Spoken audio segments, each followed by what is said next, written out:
নেত্রকোনা জেলার কলমাকান্দা থানার অন্তর্গত মনতলা গ্রাম। এই পিছনে ওই দিকটা যতদূর দেখা যাচ্ছে ওই জায়গাটা হচ্ছে নদী।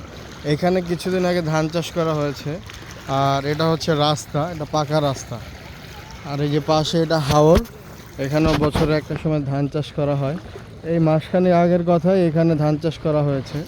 তো ধানগুলো কিছুদিন আগেই কাটা হয়েছে। গত 2 দিনের মধ্যে এই পরিমাণ পানি হয়েছে যে রাস্তাও দেখা যাচ্ছে না, এত পরিমাণে। এগুলো হচ্ছে এলাকার স্থানীয় লোকজন বলতেছে যে এগুলো হচ্ছে এই ইন্ডিয়া থেকে যে পাহাড়ের ঢলের পানি। তো সেই পানিতে পুরা এলাকাটা একদম এরকম ডুবে গেছে। দেখতে অনেকটা একদম যে বড় যে আমাদের খরস্রোতা যে নদীগুলো সেরকম।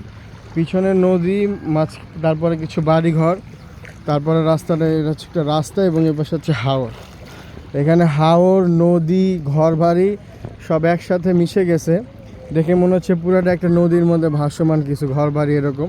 মানে এই পরিমাণে এখানে পানি হয়েছে। পানি কী পরিমাণ স্রোত আপনারা দেখতে পাচ্ছেন। গতকালকে পানি আরও বেশি ছিল, তো পানির ঢলটা আজকে একটু কমতেছে। তো প্রচুর এখানে মানে অনেক লোকজন যারা এখানে পানিবন্দী আছেন। সেটা হচ্ছে নেত্রকোনা জেলার কলমাকান্দা থানার অন্তর্গত মনতলা। এদিকে পিছনে আরও 2টা গ্রাম আছে, একটা হচ্ছে ঈশ্বরপুর আর একটা হচ্ছে কেশবপুর। ওইদিকে পানির পরিমাণ আরও অনেক বেশি। এখানে তো হাঁটু পরিমাণ পানি হয়, ওইদিকে একদম মাজা পর্যন্ত পানি আছে আরও বেশি।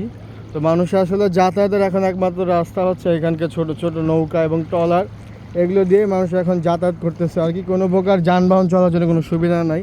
তো এখানে আপনারা দেখতে পাচ্ছেন ওই যে ওইদিকে যে ট্রলার চলতেছে, মানে হেঁটে যাওয়ার মতো কোনো অবস্থা নাই, এরকম পরিমাণ পানি হয়েছে। মানুষ এখন ট্রলার, নৌকা এগুলোই ব্যবহার করতেছে যাতায়াতের জন্য। এরকম নাকি প্রতি বছরই হয়ে থাকে, প্রচুর পরিমাণে এখানে পানি হয়, ঠিক আছে।